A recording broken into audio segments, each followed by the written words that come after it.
workshops. I've spoken with other tutors and how participatory they were.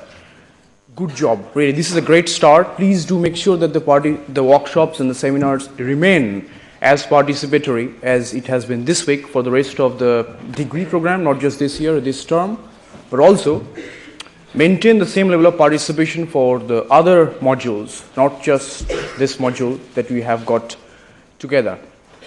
Thank you once again, secondly, because I have about 100 of you, 96, 98 students, because I've got 2 workshop groups and we had absolutely beautiful discussions on small businesses, small and medium enterprises.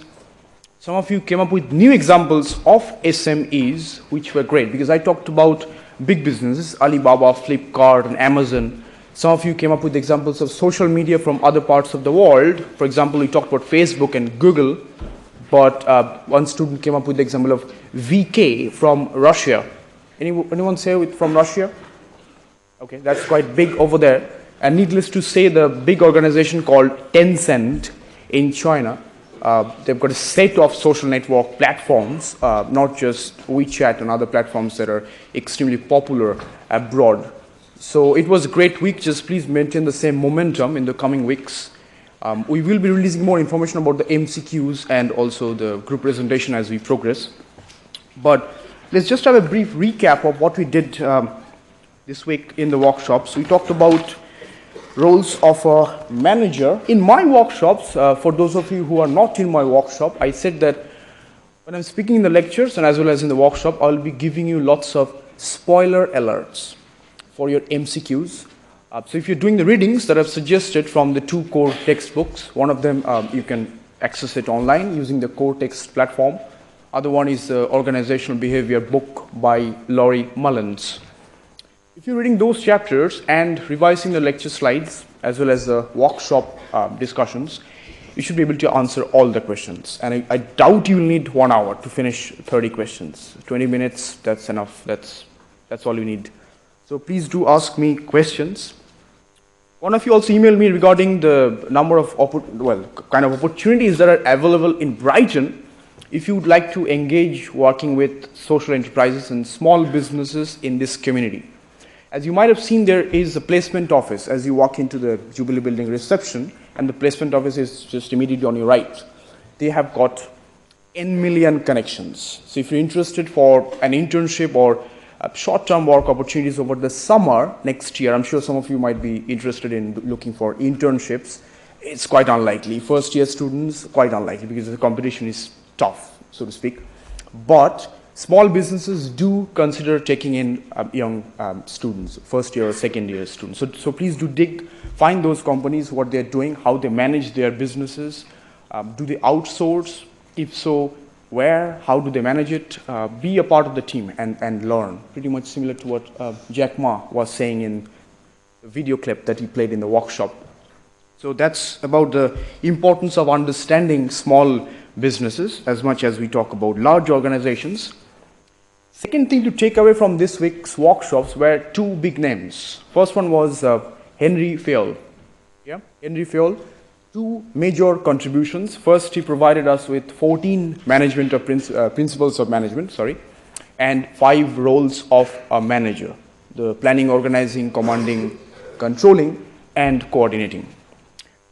But as you might have noticed, the 5 managerial roles given by Fayol were very unspecific. So we have got another name, Steven Meansberg, who gave us 10 different roles of a manager under 3 categories: informational role, interpersonal role, and decision-making role. Please do remember the name of the authors as well as their contributions. This is important for your MCQs. That's why I'm repeating this. Remember the names, their contributions, and also something that we're going to discuss today, the timeline of history, how the evolution of management thought developed over the years. That's of our interest today. But we'll be talking about a few other things as well. So the roles of a manager, basically. So you've got Fayol and also you've got Meansberg. We also talked about effective management practices, examples from different countries. We had Elon Musk from Tesla, we had Jack Ma from Alibaba, and you also came up with a lot of examples in the workshop. So it was kind of mutual. It's great.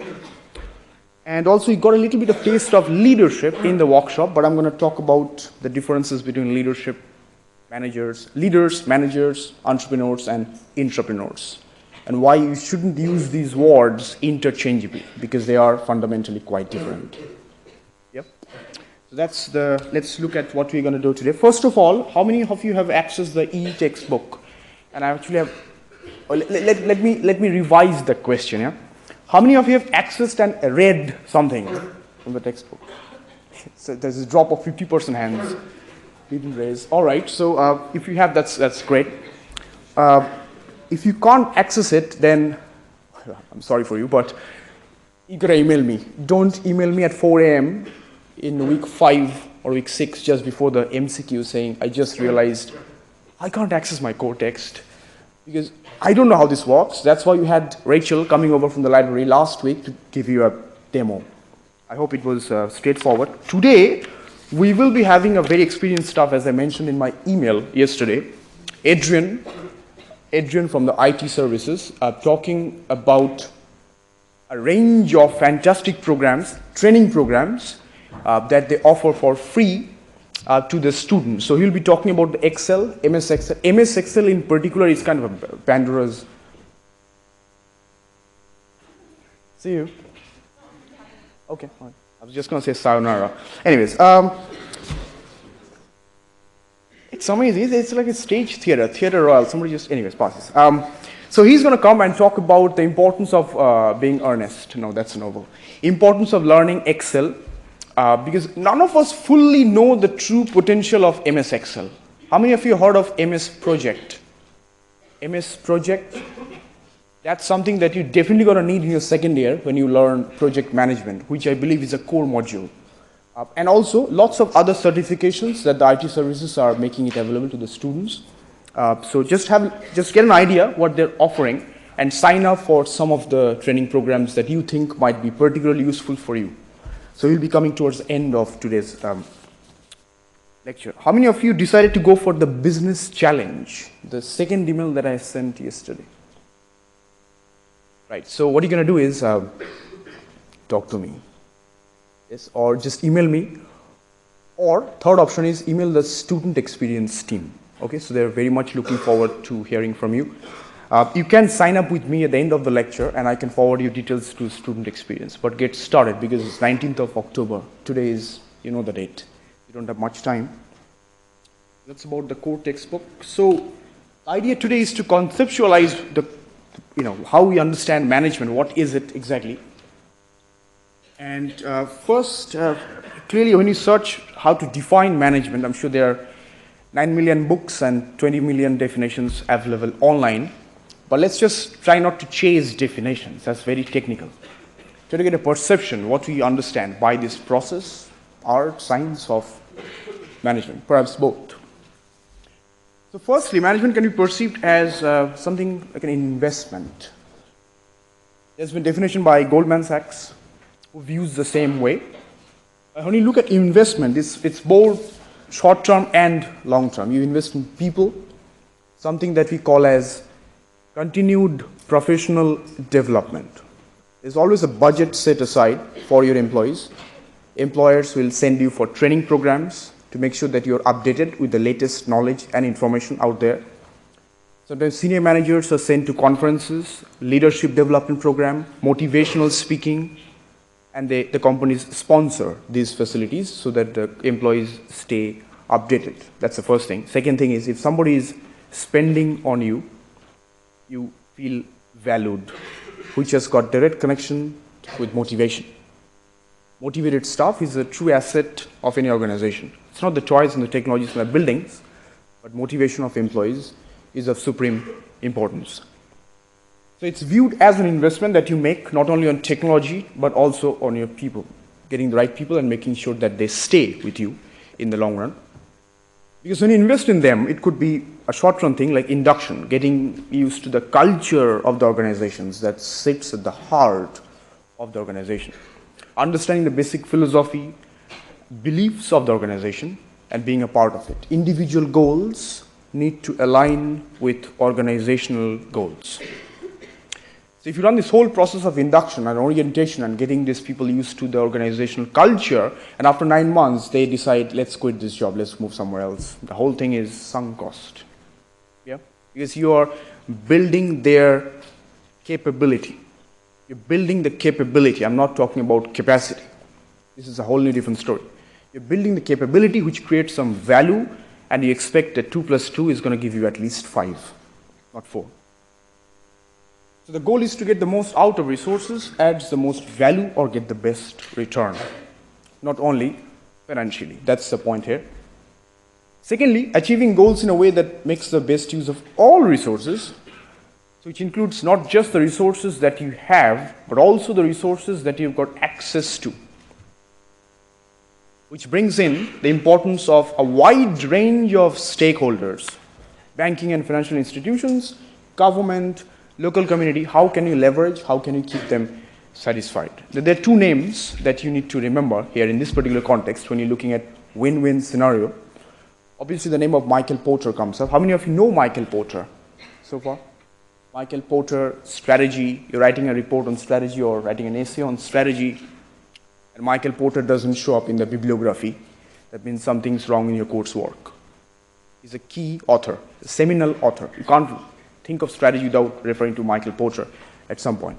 The concept of win-win was not just developed by Michael Porter. There are several authors who contributed to the idea, but Michael Porter clearly is a big name here, win-win scenario. The other two names that I was referring to, first name that comes up is Milton Friedman. Milton Friedman, economist, back in the 70s. The primary idea was, his idea was, the business should only be taking care of its shareholders. Just making sure that Friedman, shareholders. The business of business is business.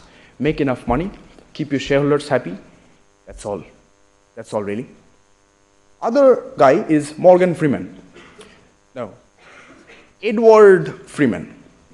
That's a reference in case you forget. Edward Freeman. He was of the view that it's not just the shareholders, because shareholders is just one of the many stakeholders that the businesses are engaging with on a regular basis. So you got to consider both normative and derivative stakeholders. So including media, government, employees, and a range of other stakeholders that you probably had a discussion in the workshops. So Friedman, shareholders, Freeman, all stakeholders included, normative and derivative stakeholders. So the win-win scenario is kind of an expected outcome in modern day business environment, no matter where your business is based, what are the countries that you're operating in, and you engage with different governments, different suppliers in different markets, especially if you're a virtual business or you're running a huge supply chain. Big organizations like Starbucks, for example. More complicated ones, if you take the examples of KFC and McDonald's.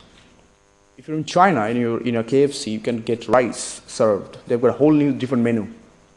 McDonald's have got a different menu in Middle East countries or other countries all over the world. So this makes the importance of the value chain, understanding how the supply chain works, because you've got a large network of suppliers. Without them, you are paralyzed.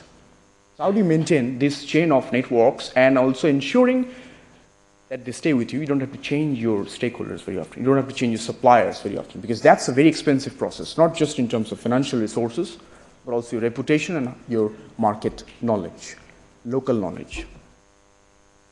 There's a very nice advertisement on YouTube. It's for HSBC, which talks about HSBC, and the slogan is the world's local bank. The world's local bank. So local branches staffed by local people, and how they leverage local knowledge and ensures the business competency is alive and updated. So the idea is to ensure that every single decision that you're taking, strategic business decisions or operational decision, leads to a win-win situation. Third one, it also covers self-management as well as managing people, being a manager. There's a very basic business model that most of us, if you're studying business, the very first business model that you're taught is called SWOT: strengths, weaknesses, opportunities, and threats. It's perhaps one of the most vague models ever, but it's still useful. You build a team, people come together and start working. There are different stages that people go through together as a part of the process. And as a leader, even as a manager, even if you don't have a leadership position, you try to learn what are the strengths and weaknesses of your team, and person B, his strengths can compensate for the weaknesses of person A. This kind of emotional intelligence is very, very important. This is another thing to take away today, the importance of understanding EQ, emotional quotient. How do you define emotional intelligence? Because we had this traditional concept, it's still ongoing, IQ scores are high, so on and so forth, but EQ is of increasing importance, and organizations take EQ test, emotional intelligence test from time to time. Every 6 months, some organizations do it quarterly, some does it annually. And there are different styles of managing. You might be familiar with this, the last three technical words already associated with leadership, but these are also the different styles of managing people. And some are quite contrasting. Autocratic is full force, aggressive leadership style. Participatory, which is a buzzword these days, everything, the importance of group work. You might have noticed my background wallpaper of the file last week. It was Avengers team working together. Today, some of you might guess who they are. Again, the importance of teamwork and group work. Pretty much similar to what you're doing in the workshops. This is a BMEC thing, so to speak. Importance of group work, working together, and progressing forward. Now, so the concept of management is associated with quite a few things. Several other concepts that we discussed in the few weeks. Now, as you can see, I told you I'm a polyglot last week, but Japanese is not one of them. But I did work on that. So these are the 5 S of workplace management. 5 S. You know about 7 Ps, 12 Ps of marketing. You also have 9 Cs of marketing. There are 7 Cs of knowledge management. This is 5 S for workplace management, workplace space management. So the first word is I guess is pronounced as seili. Seili refers to sorting and cleaning. Second is seiton, which is about simplifying and straightening things up. Third one is seiso, which is about sweeping, cleaning, and checking that everything is in order. Then you've got seketsu, which is about standardizing and stabilizing an order. And the last one is shitsuka, as I believe it's pronounced. It's about sustaining, and there's an emphasis on ongoing improvement. Improvement is not just a one-off thing, it's a continuous process. Now guess what? We talked about Frederick Taylor, the father of scientific management. And if you refer to some of the classical theories of management, whether it's Fayol or Taylor, there are still a lot of organizations where we use these theories. For example, lean management systems, something that is quite typical for automobile sector, because we repeat the same thing over and over again and ensuring that you have got the best and cheapest way to repeat it. So it's ensuring that things are standardized and it's stabilized and there's an ongoing improvement because you've got to gain efficiency over time. So the question is about effectiveness versus efficiency, which is a continuous struggle that organizations face from time to time. But there's a 6S, which is called safety, which is ensuring all the 5S is maintained, and there is a monitoring mechanism which ensures that things run as they're expected. That's about the first concept, workplace management. You will come across this literature as you have got other modules in the following terms: organizational behavior. Some of you will have change and leadership, and also developing leadership, change management. This literature will come back again. So please do remember them, at least the references. It's quite useful. Although these concepts are inspired by the work of Taylor and Fayol, but this whole workplace management, the 5S, was developed by Toyota production management team. This was about a few years ago, quite several years ago. Toyota production management team, they came up with this whole idea. And once again, that's in the automobile industry, Toyota.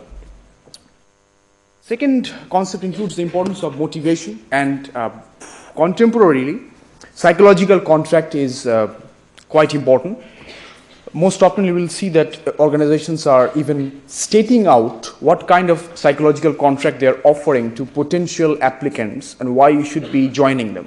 For example, there is a fantastic internship opportunities for, I think it's with Virgin Atlantic and also Virgin Media for graduates, which is immediately after you finish your business project in your third year, which is unpaid. It's for 3 months, it's unpaid, it's with Virgin Media and also Virgin Atlantic. There's a similar program offered by Ryanair,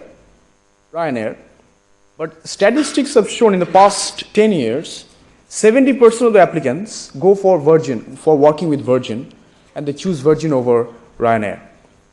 Guess what? Ryanair actually pays the interns. It's not unpaid, but still people prefer to work for Virgin instead of Ryanair. Leadership differences, how they manage employees at workplace, are there development opportunities for staff members? All these considerations comes to your mind. So it's not just about getting an internship, something on your CV, because most of the graduates are stuck in an unavoidable cycle. How do you get work experience without work, and how do you get work without work experience? Yeah, so something's better than nothing, so let's go for an internship and learn. Has to be a mentor to guide you throughout the process. Some organizations do a better job than others. So that's one of the examples that you can dig with Virgin and see what kind of psychological contract that they offer to the employees. But broadly, motivation can be divided into two groups. You've got intrinsic motivation, where people have developed, staff members have developed a sense of belonging to the organization. Other one is extrinsic motivation, where you simply motivate people by money, monetary and financial rewards. Has to be a balance between the two. None of them are completely perfect. Third thing is leadership style, different styles of leadership, and some of you have done business before and you know 5-6 different styles of leadership. We take a lot of examples. In the workshops, you might have also discussed how leadership styles can change over time. So for example, if you look at Steve Jobs back in the 80s and 90s, he was more of an aggressive leader, autocratic leader, but towards the end of his career and life, he was more of a transformative and charismatic leader. So that's a big discussion around whether leadership styles can change over time. There's also a big debate whether leaders are born or bred. The first few literature about this is called the great man theory. If you Google this up, the great man theory. This was way back in the 1890s when people believed that you need to have some innate features or characteristics in order to become a leader. You can't be trained. You can't be made. You can't be trained as a leader. But then towards the end of, 70s and 80s, and obviously today, it's a big literature around that how leaders can be trained and how they can be made in an organizational setting, in a social setting. Fourth aspect is about the difference between planning and strategy. And as you can see, there's 3 words here: corporate, business, and operational levels. At the operational levels, to a great extent, all you need is a set of technical skills. You gain experience and you rise higher up in the hierarchy, and you end up somewhere in the business middle management, where you need a little bit more than technical skills. You develop some human skills. Then comes the stage when you have to apply some tactical and strategic thinking. That's where the corporate level kicks in. So where your company is going to be in the next 10-15 years, which markets do you want to see yourself in, having business operations in? How do you recruit your staff members on the basis of merit, competency, or age? All this thinking is a part of this corporate thinking. Where are you going to internationalize in the next 10 years? Are there markets where you would like to withdraw your operations from on the basis of what exactly? Emerging economies, or some sectors are developing faster than others? Like at the moment, if you look at Japan, the service sector is contributing more to the GDP than the industrial sector, the secondary sector. This has never been before. So look at how agricultural some of the countries were. For example, Brazil, predominantly agricultural, and then how the industrial sector boomed since the 80s and 90s. So these transformations comes with a set of packages. Some of the sectors benefit and rise faster than others, and thus consequentially attracts a large number of employees from abroad, and also building up domestic indigenous capability of staff members. Also, there is a big role of globalization, needless to say. This is author called Anthony Giddens. Anthony Giddens, he wrote quite a lot, but there are some terms that you can associate. That's Adrian from the IT services. Please do join us. Thanks for coming. So Anthony Giddens, one of the first publications that he wrote was, the title of the article was Globalization of Nothing. Globalization of Nothing, that's the name of the title of the article. And then there was a sequel to that. He wrote Globalization of Something. Sounds silly, but he came up with a lot of new terminologies. So he talked about the increasing dominance of McDonaldization, Coca-colonization. In the UK, we had Tescoization, and how this changed the domestic business landscape, how it changed the way domestic competition grew, and what were the challenges, of course, associated with it. So that's the key author to remember, Anthony Giddens. And we'll see the differences, how they perform corporate at different levels, corporate, business, and operational. So for the marketing bit, we talked about how many of you like to watch advertisements on YouTube, and it was just him over there who said, I like watching. And in the workshop, as it happens, he happens to be in my workshop, which is great. So I had a chance to talk to him, and he said, well, it's a good opportunity to know what's happening, what's new out there. It's getting informed. Okay, but the thing that we like today, the form of marketing that we rather prefer, is not to look at a dull banner somewhere or to read on a magazine, but to be a part of it. So participatory marketing is gaining ground. Let me show you an advertisement of Coca-Cola, which was released on the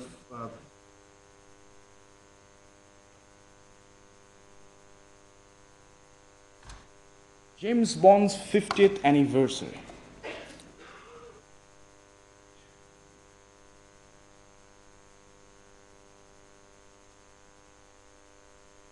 Sometimes they take the adverts off.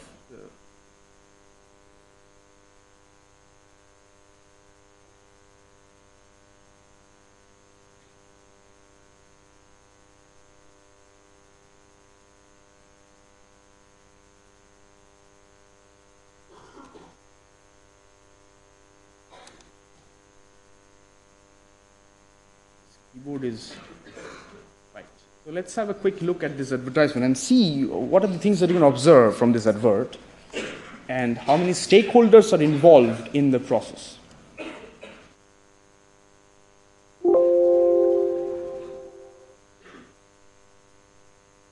Okay, let's go. Hope this works.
make it possible.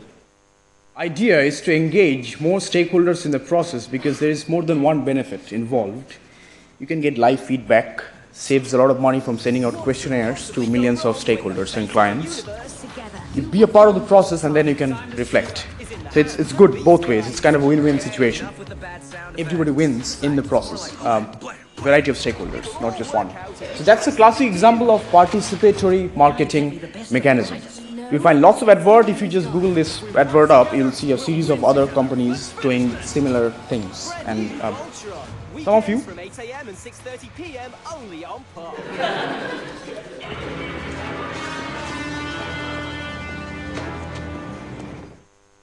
Wasn't planning to show you a James Bond movie here, right? Anyway, so see a series of other companies that are doing the similar thing. Under Armour, as an example, they do quite a bit of participatory marketing. Under Armour, and you've got example of Reebok, and very recently Tesla hybrid car product line.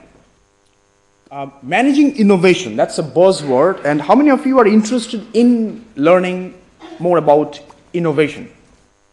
Yeah, that's a buzzword, right? When you say climate change, innovation, leadership, this forever remains as a keyword.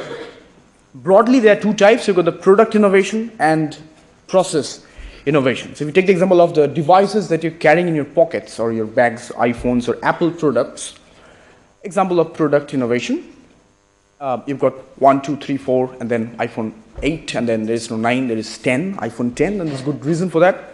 That's an example of a product innovation. Process innovation, if you take the example of IBM, back in 2003, they said that 30% of their workforce can work from home, rely on telecommunication, no need to go to the office in person. And the idea was to reduce individual carbon footprints. There came the emergence of virtual workplace from home.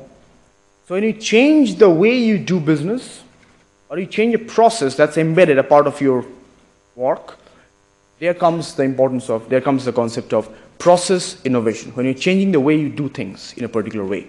Change comes in 3 stages. You've got unfreezing, stop doing something that you've been doing in a particular way for a period of time, and then introduce the change, keep on doing it, keep on practicing the new habit until it becomes a habit. Keep on doing the new thing, keep on embracing it until it becomes a habit. Because once it becomes a part of your habit, it's again hard to change. Habit, yeah, not hobbit. It's hard to change. Once it's hard to change again, the process of unchanging comes in. So that's a process innovation. Product innovation, we are a victim of these companies every single day. All the organizations chase innovation, whether it's incremental innovation or radical innovation. The shift from keypads on the phones to touch screen portals, that's a radical innovation. But iPhone 2 to iPhone 4, that's an incremental innovation because you don't really get a full new product. Yeah? So the degree of newness falls every time they've got a sequel to their existing products. Yeah?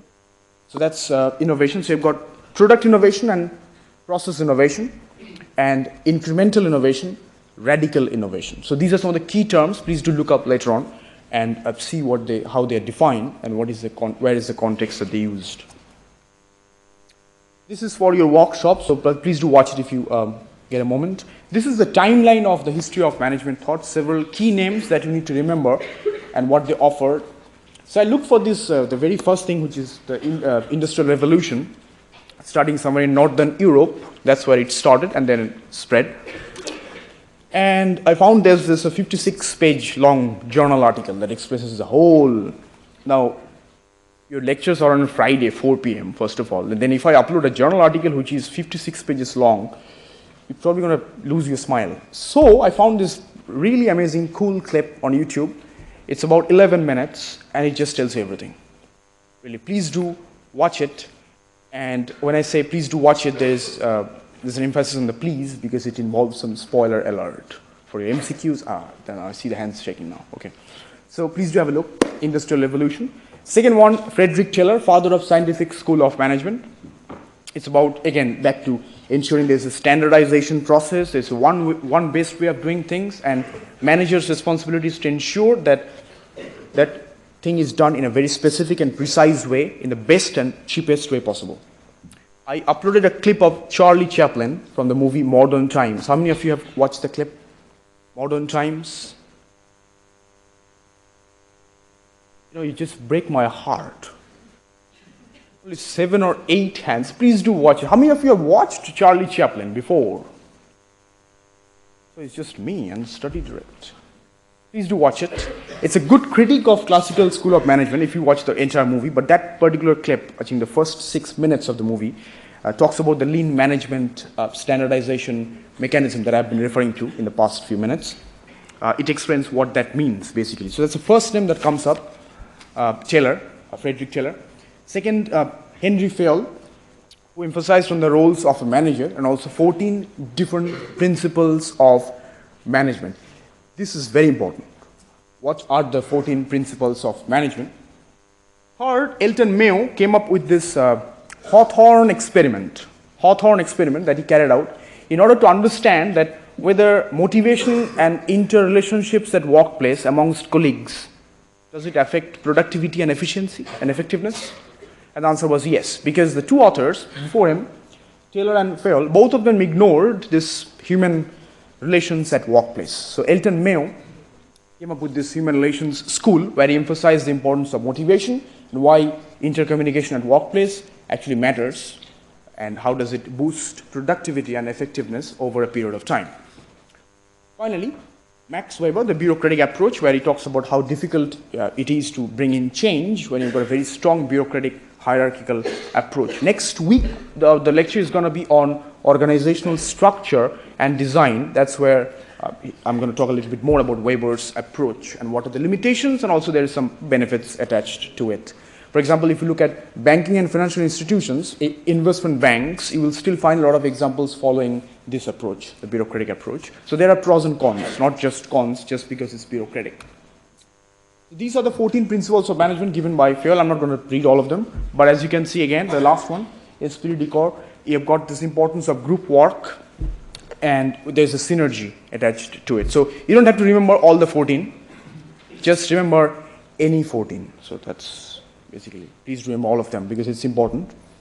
If you read them carefully, you will see there's some interconnections between some of them. So in that way, I don't know how your memories work because every one of us is different, but in a way you can classify them under certain groups and you can remember all of them. So they are not independent, they're all in together. Establish some connection, however your memory works. Roles of a manager, we talked about Henry Fayol already in the workshops and the POCCC, and I said they are very generic. You don't have to be a manager to exercise this POCCC. Even we do it every day on an ongoing basis. Mintzberg came up with these 3 different roles, interpersonal, informational, and decisional. We classified these 10 roles under 3 headings, and you have to remember all the 10 and see the importance of each and every single one of them. In the next workshop, we'll take up some examples and see how these 10 roles actually matter.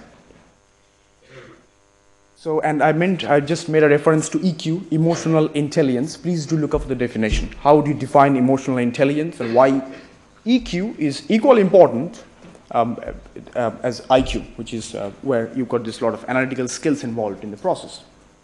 Fast forward in the timeline, Belbin, something that's going to be a part of your coursework next term for organizational behavior and HRM. So if you know a little bit early, I think it's going to be useful. So go to the site, belbin.com, and take the test. All of you have got features and personal characteristics, how you work, how you prefer your space, personal approach, how do you manage your time, how do you manage your stress, how do you work with others. So all of us have got a set of individual skills as well as some group skills. This particular test is going to show you how do you fit in a group, what is your group role, not just your individual role. So take the test and it's free and get an idea what Belbin is talking about. This is a bit more contemporary. So you have Henry Fayol, Mintzberg, and then Belbin, which is rather new. Right, this is kind of coming soon for next week. You've got the organizational structure. Now, what I wanted to point out here is, all of us talk about structure quite a lot of time, and if someone asks you what is the structure of an organization, next time you get a question, please ask a question back saying, which structure are you talking about? Are you talking about organizational structure or power structure? You talk about power structure, you talk about centralized and decentralized approach. And organizational structure, we've got formal, informal, flat, and tall. So we talked the example of Facebook, Google, and Microsoft, and we'll see how the structures work. I think the core textbook does a brilliant job in explaining every single type of structure that's out there with diagrammatic classification. So it's easy to remember and follow. So please read the chapter. I think it's chapter 6 from the textbook by French. And the next concept will be span of control. These two concepts are quite important for your MCQs. Span of control, narrow and wide span of control. How many staff members, how many subordinates can you effectively manage in a period of time? So narrow is less than 6, wide is 6 and more.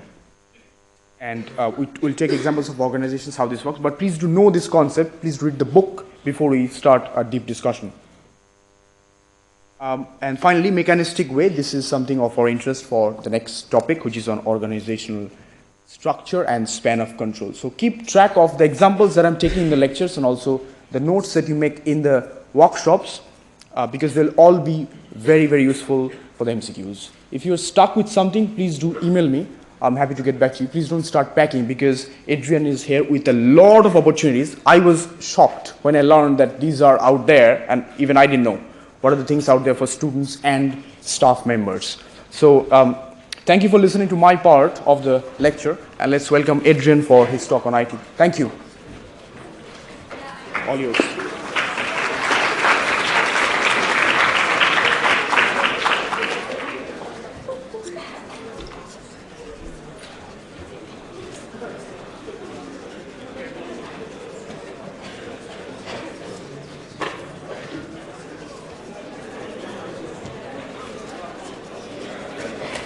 Guys, please do stay if you can, because I think this is very important. You will gain a lot from his talk. Thank you, Adrian. It's all yours. Thanks very much, Rick. Okay, so my name is Adrian Chulton and I work for IT Services. So I just wanted to talk to you a little bit about the kind of IT toolkit that is here for you to use, both now and for your future careers as well. So it's got a double application. So first of all, we have Office 365, which I'm sure you're all very familiar with. But just bear in mind that you've got the normal Excel, Word, PowerPoint, but also a whole load of other tools that come with it that are really, really important for you to learn how to use. One that I think is greatly underestimated is one called OneNote.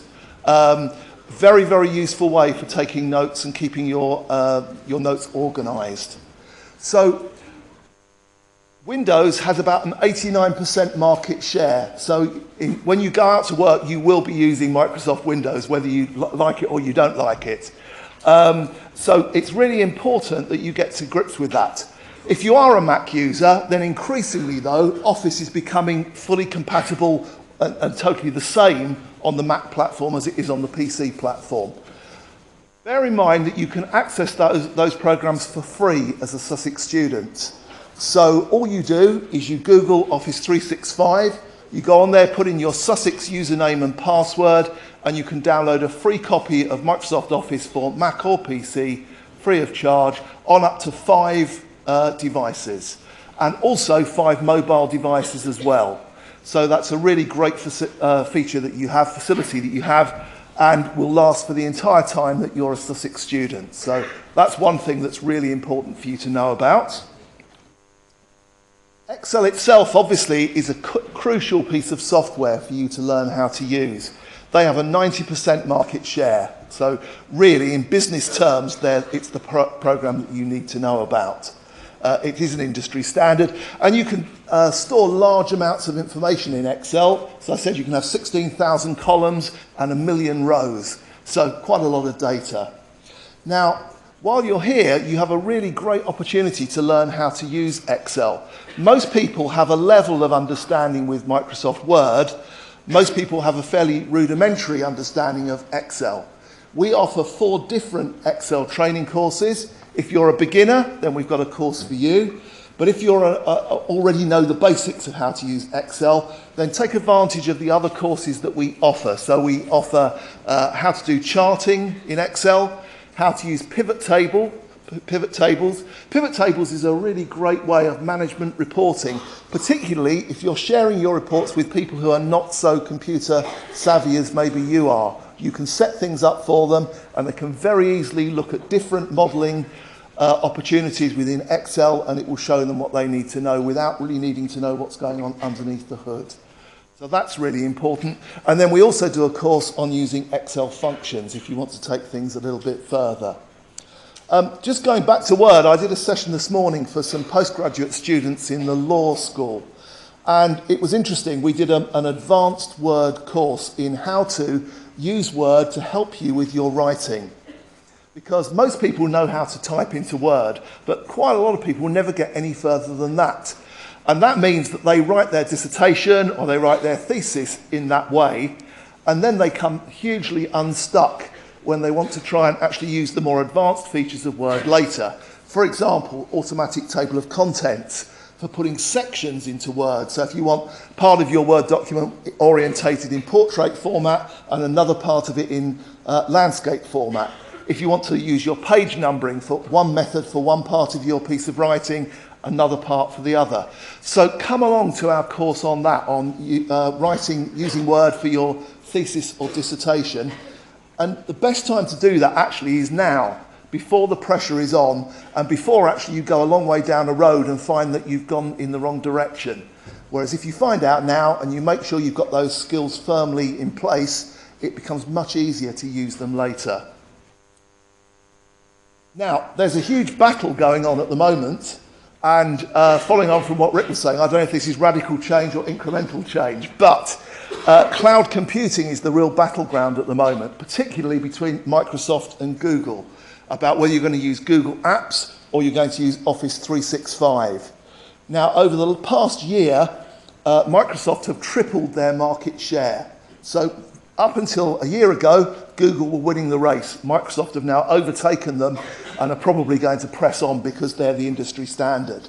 So again, use Office 365. You have free access to that using that same login that I talked about earlier. Office 365 is just a cloud version of all of the Microsoft programs. It's a cut down version, but actually it enables you to do most of what you would probably want to do. Okay, so just bear that in mind. And OneDrive is also very important. Not only do you get 1 terabyte of free cloud storage using OneDrive as a student here, but OneDrive delivers additional functionality, and that's why it's quite radical, because in the past, the big problem has been that I work on my document, and when I want to share it or collaborate on it with someone else, they end up with another copy. And we've then got 2 copies, they end up getting out of sync with each other, and that causes a real problem. So what OneDrive does is it fixes that problem. We end up with 1 copy of the document and we both work on it. And even now, and this is a fantastic feature, is the fact that 2 people can work on the same document simultaneously. So if I'm working on paragraph 1 and you're working on paragraph 2, as far as I'm concerned, paragraph 2 is locked and I can't use it. And as far as you're concerned, paragraph 1 is locked and you can't use it. As soon as I complete my edit, it updates the version you're looking at, it updates the version I'm looking at, tells me who's changed it. So it's a really radical way in which computing is changing. So the more you get to grips with OneDrive, in commercial world it's called SharePoint, but it's the same thing, is a really useful thing to get to grips with. Okay, and then just other software that we have that you might want to use. Obviously, if you're going to work in anywhere in the creative world, you need to use the Adobe Creative Cloud. We now have that on all IT services computers, and we are beginning to offer more and more training for that as well. So we're offering a couple of Photoshop courses. We're about to introduce an InDesign course, and later on in the year we're going to introduce an Illustrator course. So those are really good ways for you to enhance your skills. Microsoft Project is another important piece of software, but is very difficult to use. And most people, and I know in the IT world, we have lots and lots of project managers, many of whom absolutely hate Microsoft Project. So MindView is our mind mapping software, but it enables you to do project management in a much easier way. And we provide training for you to do that. It will still produce Gantt charts, you can still produce a proper project plan, And if you find that you need Microsoft Project, you can actually just directly export it from MindView into Microsoft Project and carry on with it in that. So you don't lose anything by using that instead. So just look out for those. Now, if you want to use our training courses, then you can find them on Sussex Direct and you can access them there. Or alternatively, click on the IT Services web pages, that's Sussex ACUK/ITS. Look for the training pages. You can sign up for our mailing list if you haven't already, and that means we'll email you and keep you up to date with courses and when they're running. Or alternatively, we're more and more putting video-based courses up that we've recorded as well. So use those, and you can use those as well without having to come and see us. And we can provide support for you. So please come and visit us in ITS. We'll be very happy to help you with your IT needs. So, thank you. Thank you so much.